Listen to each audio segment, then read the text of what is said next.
So, hi, I have a microphone. I've never used one before. My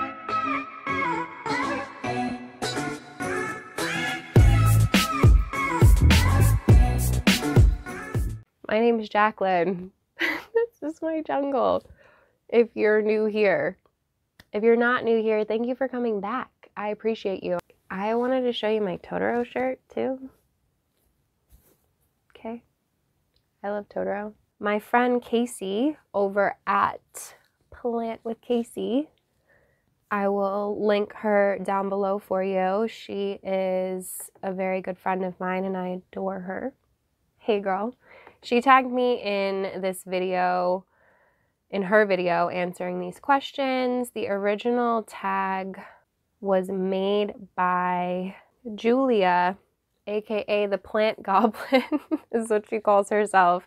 She's really funny. I really like her. She's a new YouTuber. I just found her through Casey. Her channel is called Good Life Green Tropics, so I'll link that for you down below and show you her somewhere over here.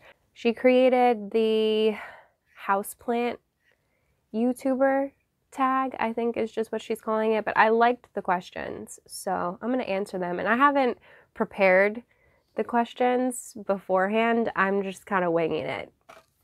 It's a mess in here. We're going to answer these questions, just see what happens. The first question is, what is your favorite genus? So that's really hard for me because I think that I love all aroids like so much. It goes back and forth between, like, I have a top 3. I think that Epipremnum and Scindapsus I like tend to pair together, even though I know that they're 2 different plants. I love Pothos. So it's really hard to say because Epipremnum and Scindapsus I absolutely adore, but I've grown to love Hoya so very much, and obviously I love Sansevieria and I refuse to call it Dracaena ever, because the next question is, what is your least favorite genus? And Dracaena. Can you hear my cat moaning? Like, he's literally... Bubba, stop. He just chirped. My least favorite genus is Dracaena, for sure.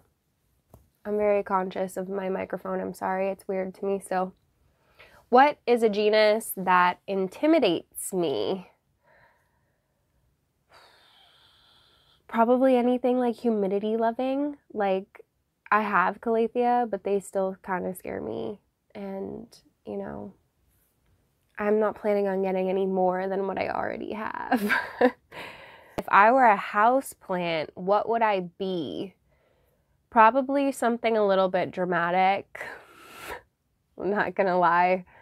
I tend to be a little all over the place. We can go into that another time if you want to, but I'm a Libra and an INFJ, if you're familiar with MBTI at all. Maybe a Photonia. My Photonia is really dramatic. She's not actually gonna die. She just thinks she's going to. Question number 5, was there ever a houseplant you ended up disliking after purchasing it? I'm looking at my Aglaonema red because even though I adore her now and I've grown to love the pink and red hues in the leaves, the first time I brought her home, it was the first like plant that I got that wasn't green for the most part, aside from like some succulents, you know? And it just took me a while to get used to her color and how she fit in with the rest of my plants, but now I love her. She actually reminds me of my grandma. My great-grandma had a thing for the color pink, like that pale pink that the stems are, and she had a lot of houseplants. I don't remember if she ever had an Aglaonema, but she probably did. Question number 6, favorite method of propagating? Probably water propagating for my houseplants, and then like my foliage plants, and then soil propagating for my succulents and my leaf propagations. Number 7, favorite plant things you like to do. Stare at my plants. They're so stinking beautiful. I literally catch myself just staring at my plants sometimes, and I don't care if that's weird. I appreciate my plants. I don't enjoy tending to them that much. I envy anybody who just loves to water their plants, because to me it's just messy, and I hate having to take all of the plants out of here and bring them into the bathroom. I put my large plants in the shower when I water them and the smaller ones in the sink. Some of them I just water straight into their containers in my room and don't move them, but I'm more likely to get water all over my furniture that way, and all of my furniture is made of wood. My actual furniture is real wood. My shelves are like particle board, but I still don't want them to get wet and swollen. Have you ever gone overboard with purchasing houseplants? Have you ever watched any of my plant haul videos? The month of January was a bit much. Did we count? I think there was like over 30 plants. If you want to watch that video, it'll be up here somewhere. Question number 9. Have you ever been swayed by social media popularity pressure? I don't know what that means exactly, if she means like liking certain plants just because they're popular on social media, or like wanting to be popular myself on social media. But my answer would be the same for both, that I don't care. I really want to say that I don't give a... Yeah, no, I'm not really swayed by anything aside from sometimes I'll watch some of my friends here on YouTube talk about a plant, and I'm like, that's a cute plant. I never really noticed how cute it was before. Now I kind of want one. So I'm definitely swayed in that way, but I'm definitely not swayed as much as other people probably are. You know, like I don't really care that much about your fancy rare plants on social media. It's not going to pressure me into like spending $200 on some plants from like Indonesia or whatever, you know. That's just me being honest though. Like I'm good with my common plants. Obviously there's a few that I want here and there, but I'll probably buy some when it gets warmer, I'm not gonna lie, but I still can't wrap my head around spending a whole bunch of money just because it's rare, you know? That's my stance on that anyway, and that wasn't even the question. We've gone off on a tangent here. Question number 10, the final question. What is a plant you own that you feel should get more spotlight time on social media? I was just kind of saying this now, wasn't I? Because a lot of the plants that I love are really common. I love my Hoya. I have like 3 different types of Hoya carnosa, a whole bunch of Sansevieria that I won't ever call Dracaena, and I don't care.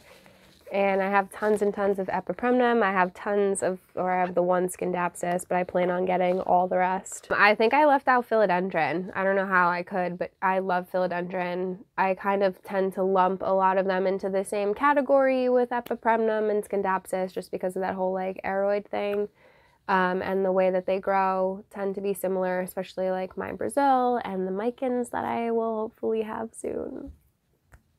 I think that a lot of the more common plants need to get more spotlight time on social media. Like, I'm sorry, but golden pothos is still always going to be one of my favorite plants. No matter how common it is, it's beautiful. The way that it grows is stunning. It adds a vibe to the room. It's so easy to take care of. It's so inexpensive. You can get it everywhere. If you don't have a golden pothos in your house, even if you're not into houseplants, you need one. You just do. Go get one. Public service announcement. If you do not have an epipremnum, is it aurum or aureum? If you do not have one, go get one now. You can find one at your local Home Depot, Lowe's, or really any nursery or garden center. You can probably actually find one at the grocery store. Go get one. So yeah, that is it for this video. Thank you so much for watching. I appreciate you. I hope that you enjoyed it. I hope it wasn't too boring. I really honestly just wanted to try out my new microphone and show off my Totoro shirt. Thank you for watching. I appreciate you. Give this video a thumbs up if you did like it. Check out some of my other videos if you haven't.